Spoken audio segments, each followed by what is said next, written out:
الله الرحمن الرحيم الحمد لله رب العالمين الرحمن الرحيم مالك يوم الدين إياك نعبد وإياك نستعين اهدنا الصراط المستقيم صراط الذين أنعمت عليهم غير المغضوب عليهم ولا الضالين آمين رب اشرح لي صدري ويسر لي أمري واحلل عقدة من لساني يفقهوا قولي اللهم أرنا الحق حقا وارزقنا اتباعه وارنا باطلا باطلا وارزقنا اجتنابه اللهم فقهنا في الدين آمین یا رب العالمین۔ ہمارا یہ جو تربیتی پروگرام ہے اس میں مجھے آگے تک صحابہ کی سیرت کے اوپر کچھ بیان کرنے کی ذمہ داری دی ہے، تو الحمدللہ یہ ذمہ داری ملی تو میں نے بھی تھوڑی سی سیرت پڑھی، ورنہ کتابیں تو خرید کے رکھی ہوئی تھی، وہ پڑھنے کا موقع نہیں ملا، تو الحمدللہ۔ تو کسی صحابہ کی سیرت کے اوپر جانے سے پہلے تھوڑا سا ہم لوگ دیکھتے ہیں کہ صحابہ کی ہماری زندگی میں اہمیت کتنی ہے۔ اگر ہم مختصراً بات کریں تو ہمارے پاس جو شریعت پہنچی اس کے جو ماخذ ہے جہاں سے شریعت نکلی اس میں سے قرآن ہے، حدیث ہے اور نبی کی سیرت ہے۔ اب اس میں حدیث ہو قرآن ہو، اس کو ہم تک پہنچانے والے یہ صحابہ کرام بھی ہیں۔ اچھا، رسول اللہ صلی اللہ علیہ وسلم کے دور میں اگر ہم دیکھیں تو جب اللہ کے رسول اسلام کی دعوت لے کے آئے ہمارے قریش کے بیچ مکہ میں، تو جو اسلام کے دشمن تھے بڑی کوشش کی انہوں نے کہ رسول اللہ صلی اللہ علیہ وسلم کا جو کیریکٹر تھا، کیریکٹر ایسیسینیشن کریں۔ کیا کہا انہوں نے؟ معاذ اللہ مجنون ہے، کوئی شیطان آتا ہے، جادو ہو گیا ان پہ۔ لیکن رسول اللہ صلی اللہ علیہ وسلم کا جو کیریکٹر تھا 40 سال کا، وہ ان کے سامنے تھا، لیکن لوگ ماننے کو نہیں تیار۔ لوگوں کو معلوم تھا کہ کلام پر حق ہے، لیکن وہ ان کی ذاتی خود پسندی تھی جس کی وجہ سے نہیں آ رہے تھے اسلام کی طرف۔ اب ان کے بعد ہوا کیا؟ اللہ کے رسول جب دنیا سے رحلت کر گئے تو لیکن ایک ایسی جماعت تیار کر گئے جس کے اوپر اللہ کے رسول صلی اللہ علیہ وسلم نے ساری محنت کی، اور جماعت بھی کیسی کہ اللہ کے رسول اور اس جماعت کی مجلس میں جبرائیل امین اترتے ہیں اور دین سکھاتے ہیں۔ کسے سکھا رہے ہیں؟ صحابہ کو سکھا رہے ہیں۔ اور وہ صحابہ بھی ایسے ہیں کہ جنہوں نے جب رسول اللہ صلی اللہ علیہ وسلم پہ وحی اتری تو وہ کیفیت بعض اوقات صحابہ نے بھی محسوس کی۔ اس کا کوئی واقعہ میرے ذہن میں ہے، اگر میں آپ سے شیئر کروں تو کوئی صحابی رسول اللہ صلی اللہ علیہ وسلم کے ساتھ بیٹھے ہوئے اور رسول اللہ صلی اللہ علیہ وسلم کی ران مبارک ان کے گھٹنے کے اوپر ہے۔ اس حالت میں وحی اتری تو وہ صحابی فرماتے ہیں کہ اس کا کوئی بوجھ اتنا تھا کہ مجھے لگا کہ میری ران پھٹنے لگی، یہاں تک کہ وہ وحی کا اترنا بھی وہ محسوس کر رہے ہیں۔ اور پھر جماعت بھی ایسی کہ جب لوگوں کو کہا گیا کہ ایمان لے آؤ، کیسے ایمان لے آئے؟ تو کہا گیا کہ ویسے ایمان لے آؤ جیسے رسول اللہ کے صحابہ ایمان لے آئے۔ اب تھے کون ان میں سے؟ وہ رباب سے دکھنے میں بعض لوگ، تو قریش مکہ کے جو بڑے لوگ ہیں کہتے ہیں کہ ہم ان کی جیسے ایمان لے آئے، معاذ اللہ ان بیوقوفوں کے جیسا ہم ایمان لے آئے۔ تو اس جگہ اللہ نے ان صحابہ کی غیرت کی، قرآن میں پھر وہ آیات اتاری کہ نہیں، یہ نہیں بیوقوف، در حقیقت جو صحابہ کو بیوقوف کہہ رہے ہیں وہ بیوقوف ہے، یہ تو اصل میں ایمان کا معیار ہے۔ تو آج ہماری زندگیوں میں اس چیز کا ہمارے لیے بڑا اہم ہے سیکھنا کہ صحابہ کرام کے بغیر ہمارا دین ہم تک ہو ہی نہیں سکتا۔ خدا نہ خواستہ جس دن خصوصاً ہم یوتھ میں، کیونکہ آج کل کے جو فتنے ہیں بڑے شدید قسم کے ہیں، کسی نہ کسی اینگل سے آ کے صحابہ کی سیرت اور کردار کشی کی بڑی کوشش ہوتی ہے۔ تو جس دن صحابہ کا امیج ہمارے بیچ میں کوشچن مارک ہوگا نا کہ معاذ اللہ یہ کیسے تھے، معاذ اللہ انہوں نے یہ کیا، فلانا کیا، تو اس دن پھر جس دن صحابہ کرام کا کیریکٹر ہمارے بیچ میں کوشچن مارک ہو گیا تو ساری دین کی بنیاد گر جائے گی۔ قرآن 2 جلدوں میں ہمارے بیچ میں پہنچا تو صحابہ کرام پہنچانے والے، حدیث ہم تک پہنچی تو صحابہ کرام لے کے آنے والے۔ تو صحابہ کرام کا جو مرتبہ، جو مقام ہے، شاید وہ تو ہم بیان کر بھی نہ سکے، لیکن اسے ہم نے اپنے ذہن میں رکھنا ہے۔ اللہ کے رسول صلی اللہ علیہ وسلم فرماتے ہیں جس نے مجھ سے محبت، میرے صحابہ سے محبت کی، اس نے گویا میری محبت کی وجہ سے محبت کی، گویا اس نے مجھ سے محبت کی۔ جس نے میرے صحابہ سے بغض رکھا، گویا اس نے میرے سے بغض رکھا۔ اور پھر فرماتے ہیں کہ میرے صحابہ ستاروں کی مانند ہیں، جس کسی کی پیروی کرو گے تو ہدایت پاؤ گے۔ تو اللہ تعالی ہمیں صحابہ کرام کی سیرت اور نقش قدم پر چلنے والا بنائے۔ اچھا، آج جس صحابی کے اوپر میں نے تھوڑا سا مطالعہ کیا اور کوشش کروں گا ٹوٹے پھوٹے الفاظ میں آپ کے سامنے رکھوں، اچھا اس کی زندگی میں بڑے ہمارے لیے بڑے سبق ہیں. یہ ایک نوجوان صحابی ہیں, جب دور نبوت میں ان کی عمر 7-8 سال کی تھی, جب اللہ کے رسول صلی اللہ علیہ وسلم دعوت حق لے کے آئے تو تب یہ اس سے مستفید اس ٹائم نہیں ہو سکے, چھوٹے بچے تھے. لیکن بعد میں یہ معاملہ ہوا کہ اللہ کے رسول ہجرت کر کے مکہ چلے گئے, مکہ سے مدینہ چلے گئے, اور مدینہ میں جنگ بدر کا معرکہ پیش آیا, جس میں اللہ تعالیٰ نے اہل ایمان کو فتح سے سرفراز کیا. اب ہوا یہ کہ اس کے بعد مشرکین مکہ نے اس کے بدلے میں ایک صحابی رسول خبیب بن عدی رضی اللہ تعالیٰ عنہ انہیں گرفتار کیا دھوکے سے, انہیں مکہ لے کے آئے, اور مکے میں اعلان ہوا کہ جم غفیر سارا جمع ہو. وہ ان کی ایک سیلیبریشن ہو رہی تھی. کیا سیلیبریشن ہو رہی تھی؟ کہ آج ہم بدر کے مقتولین کا بدلہ لیں گے اور رسول اللہ صلی اللہ علیہ وسلم سے بدلہ لیں گے. اور وہ بدلہ کیسا تھا کہ حضرت خبیب بن عدی کو لے کے جا رہے ہیں میدان کی طرف, سولی کی طرف, جس میں انہیں سلی دینی ہے, اور اس حال میں لے کے جا رہے ہیں کہ لوہے کی کنگیوں سے چھلا ہوا ہے جگہ جگہ سے, خون خون ہے حضرت خبیب بن عدی. اب یہ جو ایک کہیں کہ مجلس لگی ہوئی ہے, اس میں وہ نوجوان صحابی بھی بیٹھ کے یہ منظر دیکھ رہے ہیں. معاملہ کیا ہوا, خبیب بن عدی کو لے کے گئے, وہ زندہ ہے, ان کا مسئلہ کیا جا رہا ہے, لوہے کی کنگیاں چلائی جا رہی ہیں ان کے اوپر, اور ان سے کہا جا رہا ہے کہ یہ خبیب کیا تم اس بات کو نہیں پسند کرتے کہ تمہاری جگہ محمد ہو معاذ اللہ صلی اللہ علیہ وسلم, اور تم آزاد ہو جاؤ. تو یہ صحابی رسول اور وہ حب رسول کا تقاضا تھا کہ حضرت خبیب بولتے ہیں کہ میں ہرگز یہ برداشت نہیں کر سکتا کہ خبیب کبھی بھی یہ نہیں چاہے گا کہ خبیب اپنے گھر میں آرام سے بیٹھا رہے اور محمد رسول اللہ صلی اللہ علیہ وسلم کے پاؤں میں ایک کانٹا بھی چبھے. یہ وہ صحابی رسول تھے حضرت خبیب بن عرط. اب یہ نوجوان دیکھ رہا ہے اس سارے معاملے کو, اپنے آنکھوں سے دیکھ رہا ہے کہ جو معاملہ ہوا, اور جب حضرت خبیب کو شہید کرنے لگے, سولی چڑھانے لگے, بعض مورخین نے لکھا, جو سیرت لکھنے والے صحابہ کی, کہ خبیب نے 2 رکعت نفل کے لیے ٹائم مانگا ان سے. حضرت خبیب نے ان سے 2 رکعت نماز کے لیے ٹائم مانگا, اور یہ 2 رکعت انہوں نے پڑھی کوئی سکون اور اطمینان کے ساتھ, کہ اس کا بھی دیکھنے والے نوجوان پہ بڑا گہرا اثر پڑا کہ ایک بندہ یہ سولی تیار ہے, وہ لہو لہان ہے, لیکن بڑے پر اطمینان اور وقار کے ساتھ اپنی 2 رکعت نماز ادا کر رہا ہے بندہ. نماز پڑھنے کے بعد انہوں نے مخاطب کیا اہل قریش کو, کہتے ہیں کہ اگر مجھے اس بات کی بدگمانی نہ ہوتی کہ میرے نماز لمبا کرنے سے تم لوگ یہ سمجھو کہ خبیب موت کے ڈر سے نماز لمبی کر گیا, تو میں یہ بہت لمبی کرتا نماز. اور حضرت خبیب کو جب سولی چڑھانے لگے تو حضرت خبیب بددعائی کچھ کلمات بددعا دیتے ہیں ان لوگوں کے لیے. حضرت خبیب کے الفاظ ہیں, اللہم احسسہم عددا, اے اللہ تو ان ایک ایک کو شمار کر لے, گن لے, گواہ رہے یہ کون کون ہے جو دیکھ رہے ہیں اس ظلم کو. وقتلہم بددا, اور ان کو ایک ایک کر کے ہلاک کر. ولا تغادرہم احدا, ان میں سے ایک کو بھی نہ چھوڑنا. یہ سارا معاملہ دیکھ رہے ہیں حضرت خبیب, اور حضرت خبیب بن عدی شہید ہو گئے, سولی چڑھ گئے, جن کے بارے میں آتا ہے اول من سلب فی الاسلام, یہ وہ اسلام کے پہلے شہید ہیں جنہیں اسلام کی وجہ سے سولی پہ چڑھایا گیا. معاملہ ختم ہو گیا, یہ سارے لوگ منتشر ہو گئے, ہر ایک اپنی روٹین میں. اچھا یہ جو نوجوان ہیں جن کا تذکرہ ہوا, یہ سعد بن عامر جمحی رضی اللہ تعالیٰ عنہ ہے.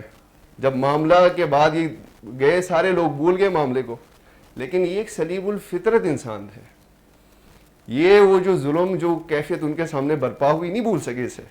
جب بھی سوتے رات کو حضرت خبیب ان کے خواب میں آ جاتے, اور وہ 2 رکعت نماز کا پڑھنا اور اس مجمع کے لیے جو بددعا ان کا کرنا تھا وہ ان کے ذہن میں گزرتی, اور ایسا لگتا حضرت سعید بن عامر کو کہ گویا اللہ کا قہر اب نازل ہوا, اب نازل ہوا, اب نازل ہوا. تو اس کیفیت سے وہ گزرتے رہے, اور حضرت خبیب کی شہادت نے انہیں ایک بڑا پختہ سبق دیا. انہوں نے یہ سیکھا کہ زندگی میں اگر کوئی چیز اہم ہے جان سے بھی تو وہ مقصد ہے. انہوں نے حضرت خبیب کی شہادت میں وہ مقصد پایا, وہ حب رسول کا مقصد, اور پھر انہوں نے یہ پایا کہ ایک اگر رفیق اپنے امیر سے, اپنے نبی سے اتنی محبت کر سکتا ہے تو وہ نبی لازماً برحق ہوگا. تو گویا یہ وہ معاملہ تھا کہ جب حضرت سعید بن عامر کے دل میں اللہ تعالیٰ نے اسلام کا نور داخل کر دیا. حضرت سعید بن عامر کے متعلق آتا ہے کہ وہ وہاں سے رخصت ہو گئے. کچھ جگہ آتا ہے کہ انہوں نے اسی مجمع میں اعلان کیا ایمان لانے کا اور مدینہ کی طرف ہجرت کر گئے. بعض جگہ آتا ہے کہ وہ مدینہ میں جا کے انہوں نے صحابیت کے شرف سے وہ سرفراز ہوئے. پھر اپنا جو مدینہ کا ٹینیور تھا وہ محمد الرسول اللہ صلی اللہ علیہ وسلم کو سرف کرنے میں لگے, اور انہوں نے اپنی مجاہدانہ جتنی صلاحیتیں تھیں دین اسلام کے لیے دی. اللہ کے رسول صلی اللہ علیہ وسلم جب دنیا سے رخصت ہوئے تو اس حال میں ہوئے کہ سعید بن عامر سے بڑے خوش تھے, اور اس امر سے سعید بن عامر بڑے خوش تھے. اور ان کے بعد جو شیخین تھے حضرت ابو بکر صدیق اور حضرت عمر رضی اللہ تعالیٰ عنہما, ان کے دور خلافت میں بھی اپنی جو فرائض تھے وہ ایسے ہی سر انجام دینے لگے. عہد رسالت رسول اللہ صلی اللہ علیہ وسلم کی وصال کے بعد دور خلافت حضرت صدیق اکبر رضی اللہ تعالیٰ عنہ, ان میں جب شام کے مارکے وغیرہ ہوئے, اچھا یہ جب ہجرت کر کے گئے تو اللہ تعالیٰ نے انہیں خیبر کے محاذ میں جہاد میں شرکت کی توفیق دی. فتح مکہ, حنین اور تبوک کے مارکوں میں بھی یہ شریک رہے. عہد صدیقی میں جب شام کی طرف لشکر کشی ہو رہی تھی تو اس میں بھی بلکہ مفسرین نے بڑے اچھے الفاظ میں لکھا کہ ان کا جو شوق جہاد تھا, شہادت تھا, کہ یہ رسول اللہ صلی اللہ علیہ وسلم کے وفات ہونے کے بعد, رحلت فرمانے کے بعد یہ گوشہ نشین ہو گئے تھے. وہ غم کوئی اتنا بھاری تھا کہ وہ گوشہ نشین ہو گئے اور عبادت میں ہی مستقل مصروف رہنے لگے. لیکن شوق شہادت اس سے زیادہ صبر لے گیا. کیسے نہ لیتا کہ ان کے مربی رسول اللہ صلی اللہ علیہ وسلم خود اپنی زبان مبارک سے فرماتے ہیں کہ اللہ کے راہ میں نکلوں. کافی لمبی حدیث ہے جس کا عین اس طریقے سے کہ میں اللہ کی راہ پہ نکلوں, مارا جاؤں پھر سے زندہ ہوں, پھر سے مارا جاؤں پھر سے زندہ ہوں, پھر سے مارا جاؤں, 3 دفعہ. تو گویا انہی کے پیروکار تھے. تو شوق شہادت کا جو جذبہ تھا انہوں نے ان کا وہ غم بھلا دیا, اور دور صدیقی میں جو شام کی طرف لشکر کشی ہوئی اس میں انہوں نے شرکت کی. علامہ ابن اسیر رحمۃ اللہ علیہ فرماتے ہیں سلف کے علماء میں سے کہ سعید بن عامر نے عہد نبوی میں کہ مارکوں میں جس بہادری اور شجاعت مندی کا مظاہرہ کیا اس نے سعید کو بلا کسی مقابلے کے شجاعان عرب کی صف میں لا کے کھڑا کر دیا. اسی کا یہی معاملہ تھا کہ جب خالد بن ولید رضی اللہ تعالیٰ عنہ جنگ کنسرین میں ایک خاص مہم میں آپ کہیں کہ ایک اسپیشل فورس تیار دے رہے تھے, ایک اسپیشل ٹاسک فورس کہہ لیں کمانڈوز, تو اس میں جو 10 لوگ انہوں نے منتخب کیے ہوئے تھے ان میں سے ایک سعید بن عامر کا نام بھی تھا. صدیق اکبر کی رحلت کے بعد حضرت سعید بن عامر واپس آ گئے مدینہ, اور عہد فاروقی میں عمر فاروق رضی اللہ تعالیٰ عنہ کی دور میں بھی یہ شام کا جہاد جاری رہا. اور جب رومیوں کے ساتھ مسلمانوں کی ایک بڑی زبردست قسم کی مٹ بھیڑ جاری تھی جس میں رومی اپنی پوری طاقت کے ساتھ, فوجی طاقت کے ساتھ, حربی طاقت کے ساتھ مسلمانوں کے خلاف برسر آزما تھے, تو اس میں مسلمانوں کے سپہ سالار کو یہ اندیشہ ہوا, جس میں سپہ سالار تھے عبیدہ بن جراح رضی اللہ تعالیٰ عنہ, کہ مسلمانوں کی تعداد اس مقابلے میں کافی کم ہے. انہوں نے امیر المومنین دارالخلیفہ میں قاصد بھیجا کہ یہ لکھی کہ مجھے کمک چاہیے جتنا جلدی ہو سکے. تو عمر فاروق رضی اللہ تعالیٰ عنہ نے بھی جب انتخاب کیا تو سعید بن عامر کا کیا, جس کے ساتھ 1000 کے مجاہدین گھوڑ سوار وغیرہ دے کے ایز اے کمک بھجوا دی.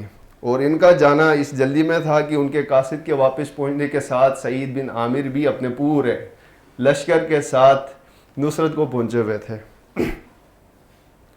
سعید بن عامر کا وہاں پہ پہنچنا مسلمانوں کے لیے باعث تقویت کا بنا, اور مسلمانوں نے اپنی پوری اسٹریٹجی کے ساتھ وہ جہاد ایسا لڑا کہ جس میں سعید بن باقی صحابہ کے ساتھ سعید بن عامر کا بھی جو ایک ثابت قدمی, استقلال اور جذبہ جہاد تھا وہ نمایاں رہا.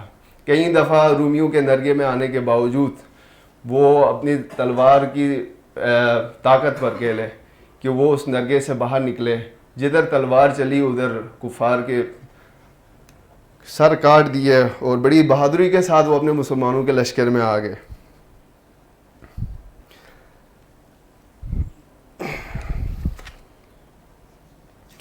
شام میں جہاد کے بعد بھی حضرت سعید بن عامر کو کئی معرکوں میں شرکت کا موقع ملا، اور جب واپسی پر مدینہ آئے تو یہ وہ دور تھا کہ جس میں حضرت عمر فاروق رضی اللہ تعالیٰ عنہ وہ خلیفہ مقرر ہوئے تھے. اچھا، ایک مجاہد ہونے کے علاوہ سعید بن عامر کا جو رتبہ صحابہ کرام کے بیچ میں تھا وہ کچھ یوں تھا کہ آگے اب عمر فاروق کو نصیحت کر رہے ہیں سعید بن عامر. وہ نصیحت کیا کر رہے ہیں میں پڑھ کے بتاتا ہوں. اے عمر، اللہ تعالیٰ نے جن مسلمانوں کا تمہیں نگہبان بنایا ان کے لیے معاملات کی طرف خصوصی دھیان دیتے رہنا. ان کے لیے وہی پسند کرنا جو تم خود اپنے لیے اور اپنے عیال کے لیے پسند کرتے ہو.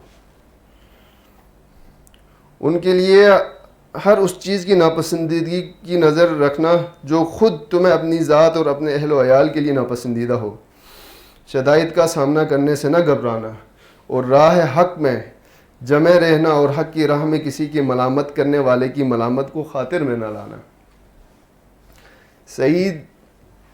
حضرت عمر اس کے جواب میں فرماتے ہیں، سعید، بلا کس میں یہ ہمت ہے کہ ان ذمہ داریوں سے عہدہ براں ہو سکے. حضرت سعید اس کے جواب میں فرماتے ہیں کہ آپ اس کے اہل ہیں. آپ ان لوگوں میں سے ہیں جن کو اللہ تعالیٰ نے امت محمدیہ کی نگرانی کا فریضہ سونپا. آپ ایک ایسے شخص ہیں کہ اللہ تعالیٰ کے آپ پسندیدہ چنے ہوئے ہیں اس عمل کے لیے. اب اس کے بعد یہ وہی دور ہے کہ جس میں جو شام کا اس ٹائم کا گورنر تھا ایاز بن غنم، وہ انتقال فرما گئے تھے، اور حضرت عمر فاروق نے حضرت سعید بن عامر کو حمص کا گورنر مقرر کیا. اب اس کے جواب میں حضرت سعید بن عامر تھوڑے سے انہوں نے معذرت کی کہ امیر المومنین بڑا بھاری بوجھ ہے، مجھ پہ یہ نہ ڈالیں. تو انہوں نے جو حضرت عمر فاروق کا جو جواب تھا وہ ہمارے لیے بھی ایک کہیں کہ بلکہ ہمارے امیر صاحب ہوتے تو بڑے خوش ہوتے آج. تو ان کا کہنا تھا کہ تھوڑے سے تلخ لہجے میں کہتے ہیں کہ سعید، خلافت کا کلیدہ تو تم لوگوں نے میرے گلے میں ڈال دیا، اب تمہاری باری آتی ہے ذمہ داری کا تو تم چھوٹے دروازے سے نکل رہے ہو. بہرحال بڑی مجبوری سے انہوں نے یہ بار گراں لیا. اس میں ہمارے لیے بھی تھوڑا سا آپ کہیں کہ سبق کچھ یوں ہے کہ سب کچھ امیر اور جو بڑے سنبھالنے والے ہیں ان پہ نہ ڈالیں. اس میں ذمہ داری کا برڈن ہم بھی شیئر کریں کچھ نہ کچھ. جب امیر کو ہم نے جب خوشی سے نام لکھا کہ ہاں یہ ہمارے امیر ہوں گے تو ان کا دست و بازو بھی ہم نہیں بننا ہوگا. تو گویا جب انہیں حمص کا گورنر مقرر کیا گیا تو حمص بھیجا گیا. عمر فاروق رضی اللہ تعالیٰ عنہ کا یہ معمول تھا کہ وہ اپنے عمال جتنے بھی تھے ان پر کڑی نظر رکھا کرتے تھے. تو وہ ہر وقفے کے ساتھ خبر لیتے رہے شام کی، اور وہاں سے بڑی اچھی خبریں آئیں، لوگ بڑے خوش تھے. تو حضرت عمر فاروق فرماتے ہیں، ان سے پوچھتے ہیں کہ سعید یہ کیا معاملہ ہے کہ اہل ہومس تم پہ جان نشاور کرنے کو تیار ہے. ان کا بڑا ایک کہیں کہ دل کو لگنے والا جملہ ہے. وہ فرماتے ہیں کہ امیر المومنین، میں گلہ بانی کے ساتھ گلے کی غم خواری بھی کرتا ہوں، اور بجائے اس بات میں کوئی مغالبہ نہیں تھا، اس میں مبالغہ، جزاک اللہ، مبالغہ نہیں تھا اس میں کوئی. حضرت سعید بن عامر کا معمول یہ تھا کہ جب انہیں تنخواہ ملتی تھی تو وہ ضرورت کی چیزوں کے علاوہ سب کچھ اللہ کی راہ میں خرچ کر دیا کرتے تھے. اور جب ان کی بیگم بعض اوقات ان سے پوچھا کرتی کہ اے سعید معاملات ہیں کدھر ہیں پیسے، تو بڑے احسن انداز میں کہتے تھے کہ قرض دے چکا ہوں کسی کو. ان کا اس سے یہ ماننا تھا، ان کے ذہن میں تھا کہ قرآن کی وہ آیت کہ جو اللہ کو کون ہے جو اللہ کو قرض حسنہ دے. تو گویا کہ وہ اس لیول کا فخر انہیں پسند تھا.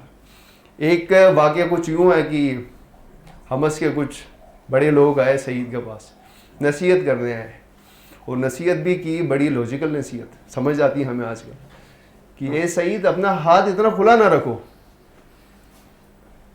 سعید اپنا ہاتھ اتنا کھلا نہ رکھو، تمہارے کنبے اور اہل و عیال کا بھی تم پہ حق ہے، لیونگ سٹینڈرڈ کو کم سے کم کسی لیول پہ تو لے آؤ۔ تو سعید کہتے ہیں کہ یہ میرے بس میں نہیں ہے۔ کیوں نہیں ہے بس میں؟ کہتے ہیں کہ میں نے اللہ کے رسول صلی اللہ علیہ وسلم کو یہ کہتے ہوئے سنا ہے کہ اس امت کے فقراء جو مومنین ہیں، مومنین میں سے جو فقر کی زندگی گزارنے والے ہیں، وہ باقی مومنین سے 70 سال پہلے جنت میں داخل ہوں گے۔ فقر کا عالم یہ تھا۔ ایک دفعہ حضرت عمر فاروق رضی اللہ تعالیٰ عنہ نے حمص کے کچھ باتمان لوگوں سے لسٹ منگوائی کہ حمص میں جو نیڈی لوگ ہیں، ضرورت مند لوگ ہیں، ان کی کوئی لسٹ دیں تاکہ بیت المال میں سے ہم ان کا کوئی معاملہ کر سکیں۔ جب ان کے پاس لسٹ آئی تو یہ معاملہ حضرت عمر کے لیے حیران کن تھا کہ سب سے پہلا نام حضرت سعید بن عامر جمحی رضی اللہ تعالیٰ عنہ کا تھا۔ پوچھا انہوں نے کہ یہ کون سید ہے؟ کہا گیا کہ حمص کا گورنر ہے۔ پوچھا گیا ان سے کہ کیا ان کے پیسے پورے نہیں ملتے یا پورے نہیں ہو پاتے؟ کہا گیا کہ ان کا معاملہ تو یہ ہے کہ جو اپنے اوپر ضرورت کی چیز لیں، باقی سب راہ خدا میں خرچ کریں۔ اس بات پہ حضرت عمر رضی اللہ تعالیٰ عنہ نے 1000 اشرفیاں ان کے لیے بھجوائیں قاصد کے ساتھ، اور اس پیغام کے ساتھ کہ یہ سعید تم نے اپنے ذاتی استعمال میں لے کے آنی ہے۔ جب یہ قاصد پہنچا 1000 اشرفیوں کے ساتھ، اور جب حضرت سعید بن عامر کو معلوم ہوا کہ اس میں 1000 اشرفی ہیں، تو ان کے منہ سے نکل پڑا انا للہ و انا الیہ راجعون۔ ہمارا معاملہ تھوڑا سا ڈیفرنٹ ہے، اس میں ہمیں جو بھی ملے ھذا من ربی فضل ربی، جزاک اللہ، ھذا من فضل ربی، حلال کا ہو حرام کا ہو، ھذا من فضل ربی، جزاک اللہ۔ تو سعید بن عامر کا معاملہ کچھ یوں تھا کہ انا للہ و انا الیہ راجعون۔ بیگم پریشان ہو گئی، امیر المومنین کا قاصد اور جواب انا للہ و انا الیہ راجعون۔ کیا ہو گیا سعید؟ خدا نہ خواستہ امیر المومنین کا انتقال ہو گیا؟ حضرت سعید فرماتے ہیں نہیں، اس سے بڑا معاملہ ہے، اس سے بڑا معاملہ۔ کیا معاملہ ہے؟ کہ آج دنیا میرے گھر آ گئی، آزمائش میرے گھر آ گئی۔ کہتی ہیں کہ آزمائشوں سے خلاصی کرو۔ تو اپنی بیگم سے پوچھتے ہیں کہ کیا تم میری مدد کرو گی؟ ہاں۔ کرنا کیا ہے؟ غربا میں تقسیم کرو۔ یہ ان کا لیول تھا فقر کا۔ اچھا، آج کا ہمارا غریب 3 وقت کا اچھا کھانا، عبداللہ پانی دینا، 3 وقت کا بڑا اچھا کھانا، پہننے کو بڑی اچھی پوشاک، گاڑی بھی بڑی اچھی، باہر ڈنر آؤٹنگ بھی ہے، لیکن پھر بھی غریب ہے۔ تو اسلام میں جو غربت کا جو تصور تھا وہ اصطلاحات کے ساتھ سب کچھ کافی بدل گیا۔ آج کا تو بڑا ماشاءاللہ اچھی لیونگ والا بھی بہت غریب ہے۔ اب اسے دیکھیں کہ تھوڑا سا کمپیئر کریں کہ سعید بن عامر کو دیکھیں اور آج کے غریب کو دیکھیں۔ جزاک اللہ۔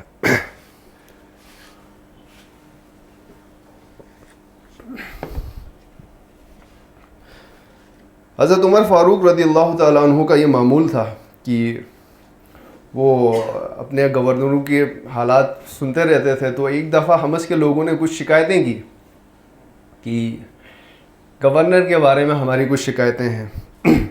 جب ان سے پوچھا گیا کیا شکایتیں ہیں، پہلی شکایت، یہ دن چڑھے تک گھر سے باہر نہیں آتے۔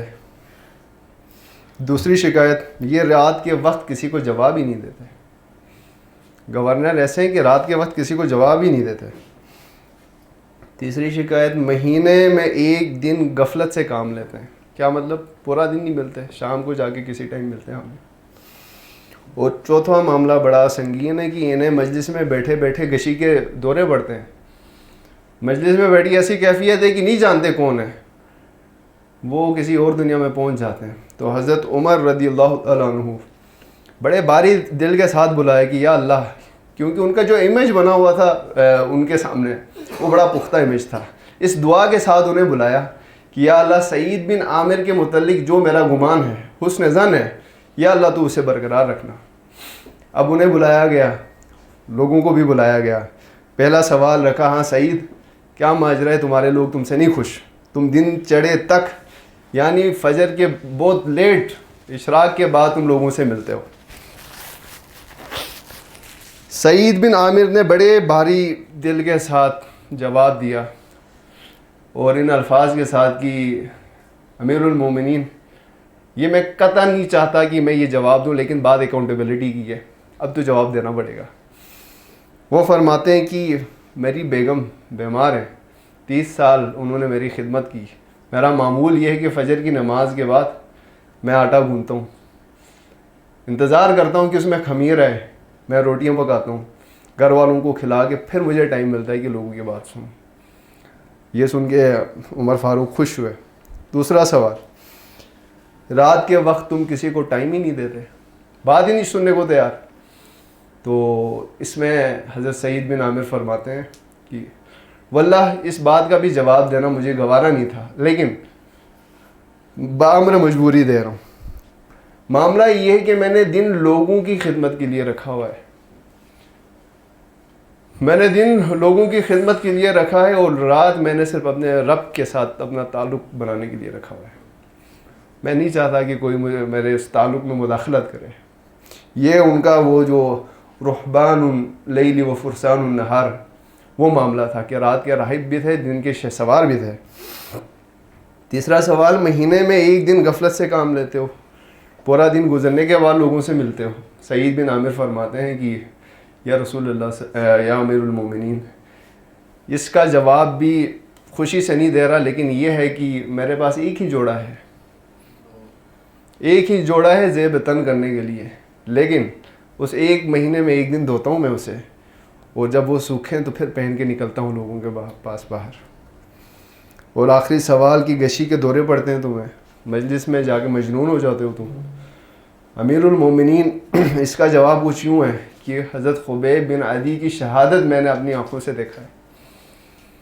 جب بھی میں وہ منظر دہراتا ہوں میرے ذہن میں وہ گھومتا ہے منظر کہ خبیب بن عدی کا مسئلہ ہو رہا ہے، شہید اسے سولی پہ چڑھا رہے ہیں اور خبیب کے ہاتھ اٹھے ہوئے بد دعا کر رہے ہیں، جو دیکھنے والے لوگ ہیں ان کے لیے بد دعا کر رہے ہیں. تو مجھے ایسا لگتا ہے کہ میں نے ان کی مدد نہیں کی، تو کیا بتا اللہ یہ گناہ میرا معاف کرے یا نہ کرے. حتیٰ کہ وہ حالت ایمان میں یہ سب کچھ نہیں وٹنس کر چکے تھے، لیکن وہ ایک احساس اس لیول کا تھا. تو کہتے ہیں کہ جب میں اس کیفیت سے گزرتا ہوں تو مجھے نہیں سمجھ آتی، میں پھر مجنون ہو جاتا ہوں. اس سب کے بعد حضرت عمر فاروق مطمئن ہوئے اور پھر سے 1000 درہم انہیں بھجوائے. اس دفعہ ان کی بیگم کو جب معلوم ہوا تو انہوں نے کہا کہ کوئی غلام رکھ لیں، ضرورت کی چیزوں کے بعد کوئی غلام رکھ لیں. تو وہ اپنی بیگم سے کہتے ہیں کیا اس سے بلا معاملہ نہ کریں. پوچھا کیا؟ کہتے ہیں کہ قرض حسنہ کیوں نہ دیں اللہ کو، جس کے ہم محتاج ہیں، ہم سب اللہ کے محتاج ہیں، کیوں نہ اللہ کو قرض حسنہ دیں. لوگوں میں تقسیم کیا، اور بیگم بھی ایسی کہ ان کے نیکی کے کاموں میں مدد کی. اور اس کے پھر کچھ عرصے کے بعد سن 19 یا 21 ہجری کو 40 سال کی عمر میں دائی اجل کو لبیک کہہ گئے. تو گویا اگر مختصراً کہیں کہ اس صحابی کی زندگی میں بھی ہمارے لیے کافی بہت کچھ تھا. اور اس میں جو پہلا واقعہ تھا کہ ہمارے بھی آس پاس بڑے معاملات ہوتے رہتے ہیں، ہم بڑی چیزوں کو وٹنس کرتے ہیں، لیکن وٹنس کرنے کے بعد ہوا کیا؟ بھول گئے سب کچھ. خبیب بن عدی کی شہادت وٹنس کرنے کے بعد سعید بن عامر نہیں بھولے، انہوں نے اس سے نتیجہ اخذ کیا. آج کے دور میں بھی کوئی بندہ اگر کسی ظلم کو دیکھتا ہوا دیکھے اور کوئی ناانصافی دیکھے تو وہ سوچے تو ایک ہی نتیجہ اخذ کرے گا کہ یہ سارا جو لوپ ہولز ہیں یہ سسٹم میں، جب تک سسٹم نہیں بدلے گا، عادلانہ نظام نہیں آئے گا تو ہم اس جرم کی چکی میں پستے رہیں گے. تو اللہ تعالیٰ سے ہماری دعا ہے کہ اللہ تعالیٰ ہمیں صحابہ کے راستے پہ چلائے اور ہمیں نیک اعمال کرنے والا بنائے. جزاک اللہ. السلام علیکم.